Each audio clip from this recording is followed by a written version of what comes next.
Hi investors and traders, welcome back to the channel. और बात करेंगे आज के स्टॉक्स की जो मैंने अपने चैनल पे दिए थे।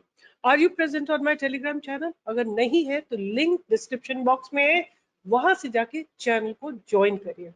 सबसे पहला ट्रेड दिया था एक्सिस बैंक का, और इसका एक सिंपल सा रीजन था कि आज एक्सिस बैंक के रिजल्ट्स आए थे and they were supposed to be extremely good.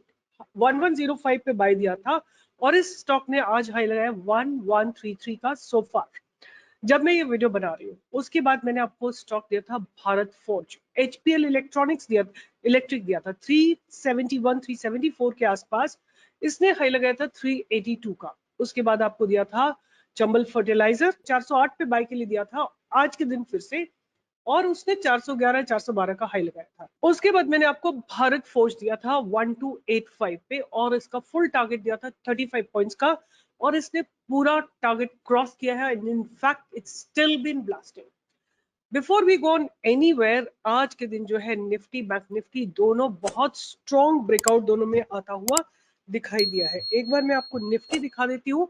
Nifty ने जो कल मेरी, अगर आपने मेरी एनालिसिस कल सुनी है, कल के दिन की एनालिसिस सुनी है, मैंने बोला था मुझे स्टांस पॉजिटिव ही लग रहा है। ऑल्दो थोड़ा बैक निफ्टी निफ्टी दोनों नीचे गए और वहां से एक रिवर्सल लिया है, और look at the kind of powerful candle it has made. It has kind of demolished all the past confusion that existed. आप निफ्टी को देखिए, फिर बैंक निफ्टी को देखिए।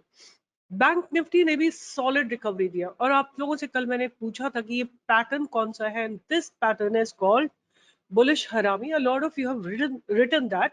आज क्या हुआ, बैंक निफ्टी ने 400 450 पॉइंट्स का गैप डाउन ओपनिंग दिया। उसके बाद as I give you the analysis that bulls are very strong, gap down खुला बिकॉज ऑफ इंटरनेशनल सिनेरियो, और उसके बाद बुल्स ने एक जबरदस्त बाइंग को लेके आए। और look at it, the kind of it reach to about 48,635। It's next barrier, right? अगर ये बैरियर क्रॉस हो जाता है तो बैंक निफ्टी अपने लाइफ टाइम हाई को टच करने के लिए जरूर जाएगी। What I also wanted to share कि before market opened, I gave you another stock, and the stock name was Vimta Laboratories. I don't know how many of you made the positions in this particular stock, but have a look at it. जब हमने इसको buy दिया था, our buying opportunity was at 540. इसने सीधा high लगाया है आज जाके 609 रुपए का, और 611 का इसका अपर सर्किट था 20% पे। That's the kind of research we do for you, and this is a collective research from entire stock to team. So अगर आपको मेरा काम पसंद आता है, मेरी टीम का काम पसंद आता है, like share and subscribe, this is really really important. अब चलते हैं, बात करते हैं आज मेरे रडार पे कौन से स्टॉक्स हैं। सबसे पहले जो मेरे रडार पे एक स्टॉक है उसका नाम है नैटको फार्मा लिमिटेड। और Natco Pharma Limited is a vertically integrated research and development focused pharmaceutical company engaged in developing, manufacturing and marketing complex products for niche. अगर इनकी बात करें तो NATCO has established its presence in all three businesses segment. For example, into the finished dosage formulations, active pharmaceutical ingredients, contract manufacturing businesses. अगर हम key points की बात करें, exports of formulation, complex generics. The company is focused on niche opportunities in US, focused on para 4 and first to file molecules, started winning tenders in Asia markets including Malaysia and Thailand. अगर हम बात करें India speciality business में, तो companies focused on 3 business segment which is oncology, speciality pharma, cardiology and diabetology, with a healthy specialist sales force of nearly 650 personnel, over 800 distributors.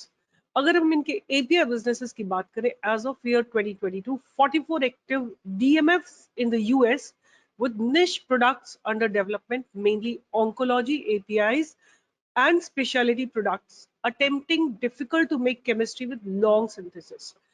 अगर हम इनकी बात करें सब्सिडरीज, इनके operations are in Brazil, Canada, Singapore, Austria and Philippines. और अगर हम बात करते हैं इनकी रेवेन्यू की, फार्मा एक्सपोर्ट और फॉर्मुलेशन से 76%, डोमेस्टिक फॉर्मुलेशन से 13%, एपीआई से 6% and AG agricultural came say about 2%। अगर हम बात करें इनके मैन्युफैक्चरिंग कैपेबिलिटीज की, it has 6 एफडीएफ, 2 API manufacturing facilities, and 2 crop health sciences units.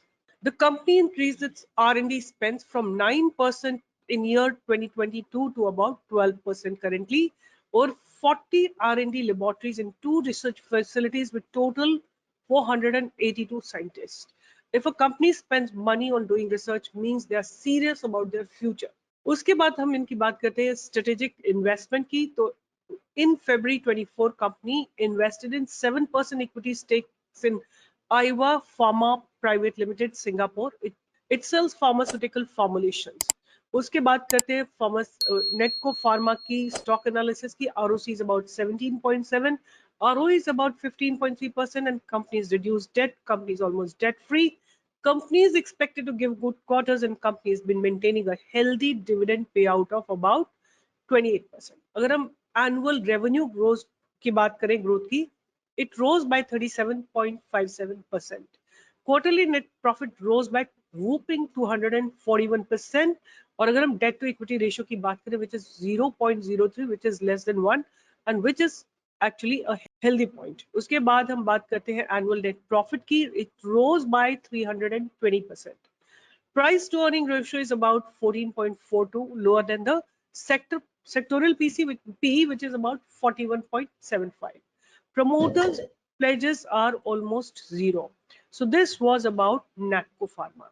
Let me take you to the chart and then we discuss about its possibilities of breakout. So here is Natco Pharma. आप देख सकते हैं कि ये stock जो है लगातार अपनी अपट्रेंड को मेंटेन कर रहा है और right now it stands on a barrier. ये बैरियर इसको लग रहा है कुछ 1045 के आसपास एंड अच्छे खासी कैश डिप्लॉयड हुए. हमको केवल देखिए आराम से एंट्री लीजिए, कोई जल्दीबाजी की एंट्री करने की जरूरत नहीं है. बहुत सारे आप लोग बोलते हो कि आप बहुत सारे स्टॉक्स देते हैं, तो देखिए we give some stocks on YouTube, some stocks on Telegram, some stocks on Insta. सब में ब्रेकआउट आता है, वेरी रेयरली किसी स्टॉक में स्टॉप लॉस हिट होता है, बट कोई इंस्टा पे प्रेजेंट है, कोई कहीं पे दिखता है, कोई कहीं पे दिखता है. To cater to everybody, we have to do it at various platforms. And Telegram पे क्या होता है, जब लाइव ब्रेकआउट्स आ रहे होते हैं, जैसे आज भारत फोर्ज था, जैसे आज HPL इलेक्ट्रिक था, जैसे आज एक्सिस बैंक था आज, तो ये लाइव ब्रेकआउट्स थे. ये आपको टेलीग्राम पे ही मिलेंगे. एक दिन पहले जो ब्रेकआउट आएंगे वो आपको यूट्यूब पे मिलेंगे. So this is the difference. अगर आपने एक दिन पहले वीडियो देखा है, आप ऑफिस गो रहे हैं, you cannot see it in the live market, you follow me on YouTube and you take the trades from me. But अगर आप लाइव मार्केट में ट्रेड करते हैं तो आप मुझे टेलीग्राम से ट्रेड ले सकते हैं. तो ये था मेरा पहला स्टॉक. अब मैं बात करती हूँ दूसरे स्टॉक की. आपने देखा है कि निफ्टी और बैंक निफ्टी में दोनों में फ्रेश ब्रेकआउट आए हैं और मेरा ऐसा मानना है कि निफ्टी में जब ब्रेकआउट आता है it's led by banking and metal. तो मेरे रडार पे मेटल सेक्टर का एक ऐसा स्टॉक है जिसमें मुझे लगता है अच्छे बिल्डअप्स हो रहे हैं और the fundamental are also very very nice. तो मैं बात कर रही हूँ जिस स्टॉक की, उसका नाम है Kalyani Steels Limited. Kalyani Steels Limited is a part of Kalyani Group, is primarily engaged in business of manufacture and sale of iron and steel products. अगर इनके प्रोडक्ट्स की बात करें तो प्रोडक्ट पोर्टफोलियो ऑफ द कोई consist of camshafts, connecting rods, gears, transmission shaft, axle beams, steering knuckles, etc. अगर हम इनके geographical split की बात करें तो इनका domestic consumption is about 98% and export is roughly about 2%. The main export destination for them is Dubai, UAE and Qatar. अगर हम बात करते हैं इनकी मैन्युफैक्चरिंग फैसिलिटीज की, तो they basically manufacturing facility of companies located in Jinigera village in Karnataka, spread over 375 acres. The total installed capacity is 7 lakh metric ton per annum. अगर हम बात करें इनके सेलिंग अरेंजमेंट्स की, the company is promoted as a backward integration unit of Kalyani group and the Kalyani group accounted for 58% of the total revenue of the company in year 2022.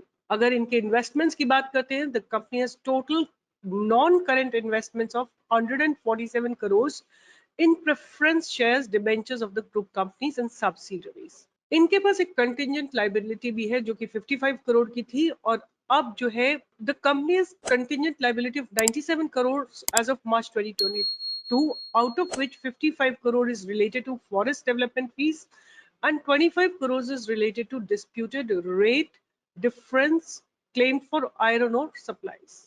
अगर इनके focus की बात करते हैं, the company continues to focus on approvals and new products development with major OEMs in domestic and international space.